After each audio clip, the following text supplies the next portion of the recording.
Hey guys, Chris with Wallowa Hikes. Welcome back. Last week I attempted to summit Mount Adams in Washington and I failed. But did I learn anything? Well, let's find out.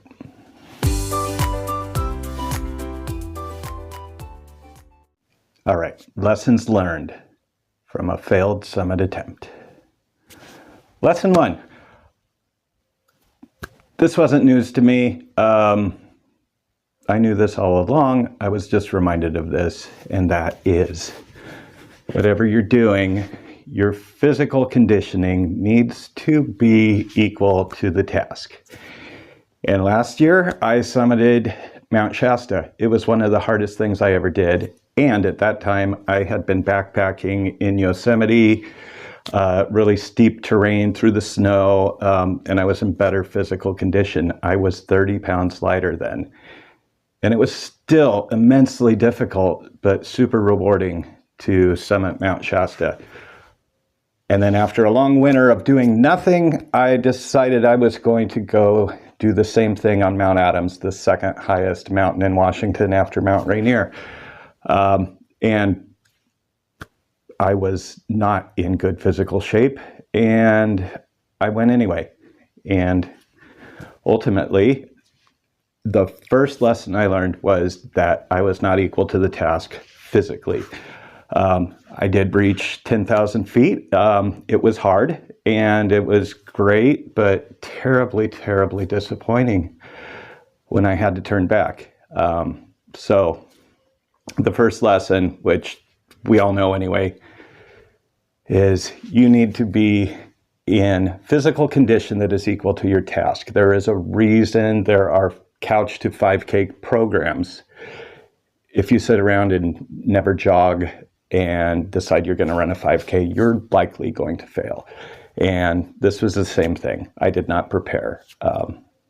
And so lesson is, whatever you're going to do, make sure you're fit enough to do it. Lesson 2, it's not all physical. A big part of backpacking, mountain climbing, any physical challenging activity is your mental state. When I climbed Mount Whitney years ago in California, I wasn't in great physical shape, but I was so excited for the opportunity to challenge that mountain that ultimately I was successful. And yeah, it was hard physically, but I had the right attitude and just kept going, putting one foot in front of another, knowing I had a goal that I was excited about. Last week with Mount Adams, I didn't have that same excitement. It was just something I had wanted to do. I wasn't really prepared to do it yet, and it was hard. And as I climbed to base camp, I became physically just beat, and it was discouraging knowing that I was in such poor shape, and this was taking longer than it should have. And so my mindset became rather negative. And when I got to base camp and I saw that final climb and how steep that was, right there, I think I just checked out.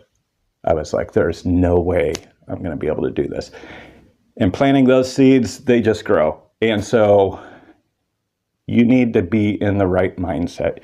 If you have a feeling of I can't, then you can't. If you have negative feelings about what you're doing, it's not going to be fun, and it's going to be harder. And ultimately, you're probably going to fail.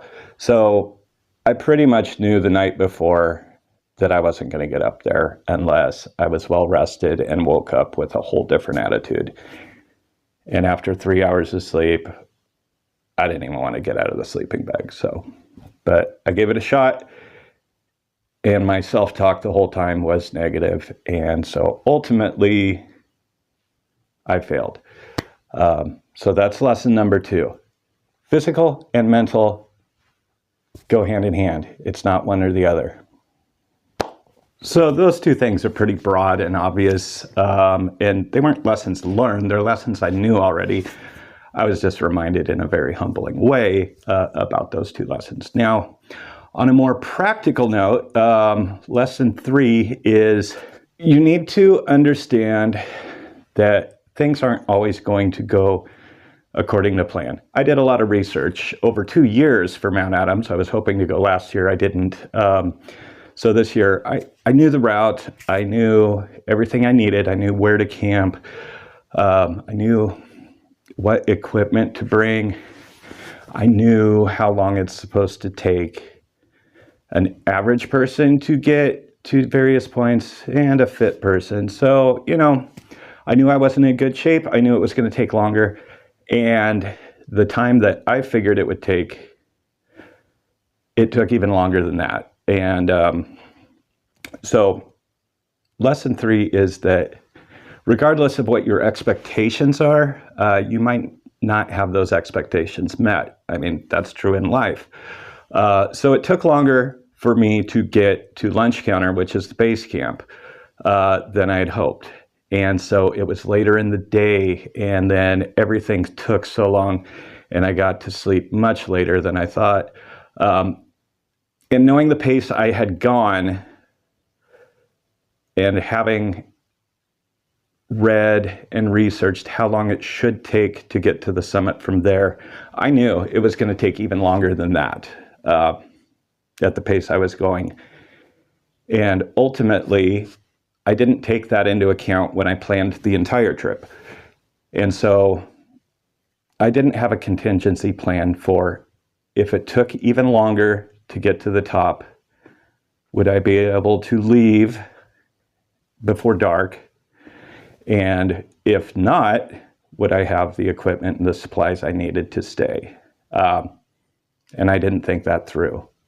So ultimately, that went into my thinking when I turned back. Could I have gotten to the top? Probably. Would it have taken how long I expected it to originally? Absolutely not. It would have been much longer. And by the time I would have gotten back to base camp, all the snow would have been slushy. It would have taken twice as long to get off of that mountain. And did I have enough food to stay another night? Yeah, possibly. But I didn't think about water overall, which brings me to lesson 4. I knew I was going to have to melt snow up there. And I expected to be there for one night. So I had enough fuel to melt snow. And I had 3 bottles, so I could filter that. And what I didn't think about when I purchased the water and brought my filter was that I bought 1 Life water bottle and 2 similar bottles that were a store brand, Safeway brand water. Same size, same containers, except that the threads on those were smaller and the lids were smaller. And the reason that's important is because in order to back flush, I didn't bring a syringe. I rarely do because there's a coupler I can put on there. Put it on your filter and onto the other bottle. And I couldn't do that with the coupler. So I couldn't back flush. And the reason I bring this up is because when I got up there, after filtering water from melted snow, the thing about melting snow for water is you get a lot of little particulates in there, almost like tiny, tiny pebbles and like sand. And that made the flow very, very slow in this, to the point where I had to squeeze the hell out of it to get it to filter. So I really needed to back flush it, and found out in a hurry that I couldn't, because I could not couple this tightly onto those. So when I tried, that failed. So filtering water took a very long time. Now, could I drink water without filtering it? Sure. Am I going to get Giardia from snow? Probably not, but you never know. there's a lot of crap in there, right? So that was a problem. And a similar lesson learned was I was stupid. After filtering all that water, I was so frustrated. I packed water for the summit day, and the other bottle, I left the filter on it so I could just drink directly through it in the morning and if I needed it at night. I wasn't thinking. It was 27 degrees when I woke up. This was frozen solid because there's water in it. It took an immense effort to get anything to come through. And so I was super dehydrated. And once these freeze, water expands as it freezes. So after that, the filter inside, it breaks and it's not effective. So this is garbage now. Again, would I have died from drinking the straight water? No. Would I have had enough fuel to melt more snow if I had to stay another day? I don't know. It takes an immense amount of fuel to melt that much snow. Melting snow for water sucks. So another lesson learned. I already knew not to let these freeze, and I was stupid. So lesson learned.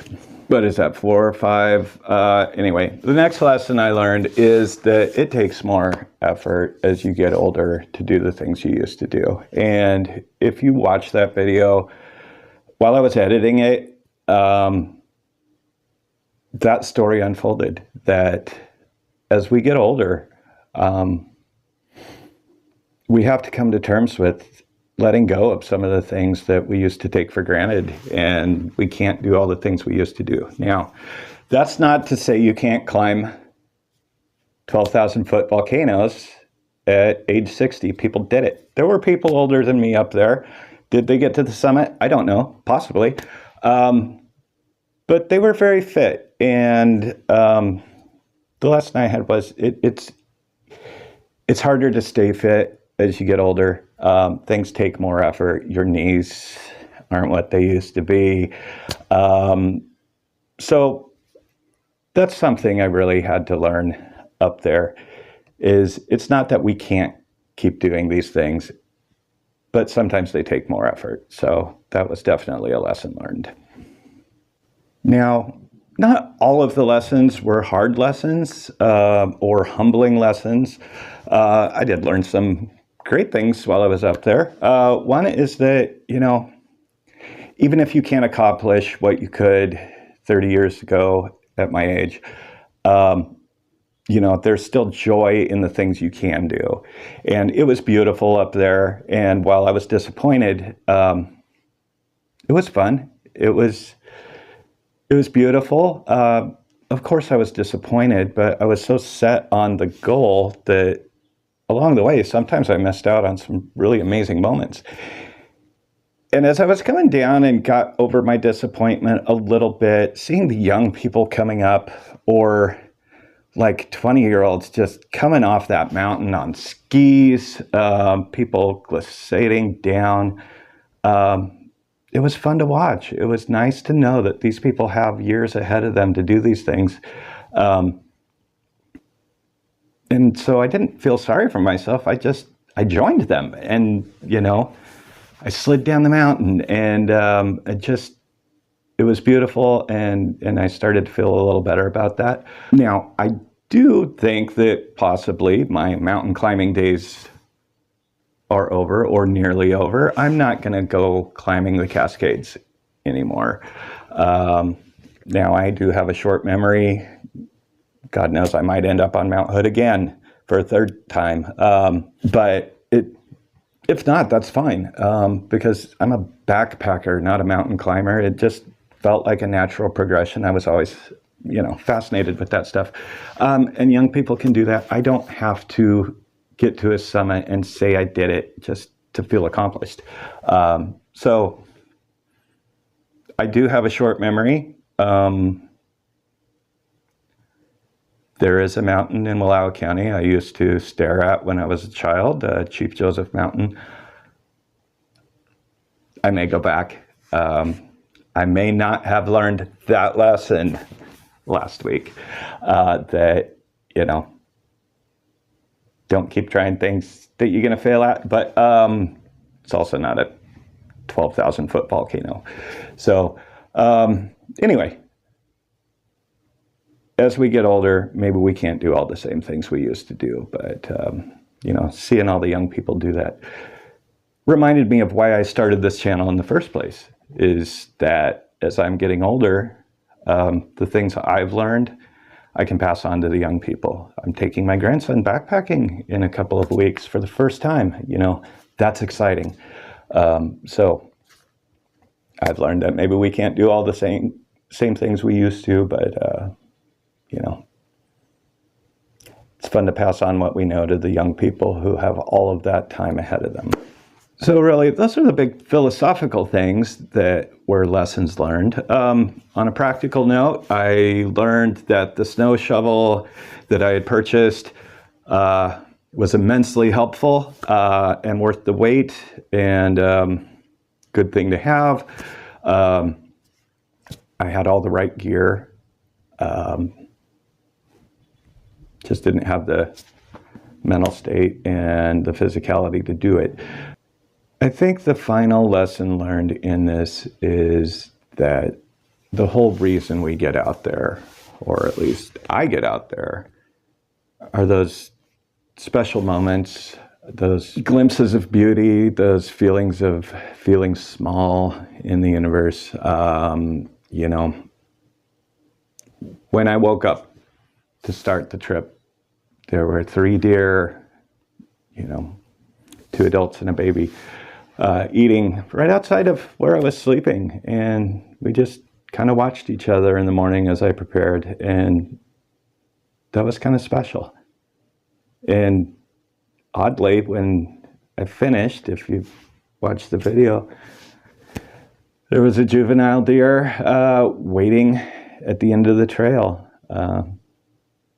And we just shared a moment. So I think that's what it's about. Not getting to that place, not achieving that goal, not posting those pictures on Instagram, but that journey along the way, those moments, I get to keep those. And I mean, let's face it, we've all seen everybody's pictures from the top of these mountains. It's all the same. So if we're doing it to say we did it, we're missing the point, right? But yeah, it feels really great to be up there, top of Mount Shasta, top of Mount Whitney. Every summit I've been on, except Metal Sister, that just was full of bugs and flies. I couldn't wait to get off there. But for the most part, there's this feeling of accomplishment. And you post your pictures and you tell your friends, and then, well, you go back to work and you mow the lawn and whatever. So it's all fleeting, whatever it is. So I think the final lesson is just enjoy every moment while you're out there. So a couple weeks from now, we're going to be passing this baton on to my grandson. Hoping to film a lot of that, and maybe we'll see what it's like to hike with children. That's going to be a first for me. Maybe there's going to be more lessons learned in that. But appreciate you guys tuning in, and hopefully I'll see you next time.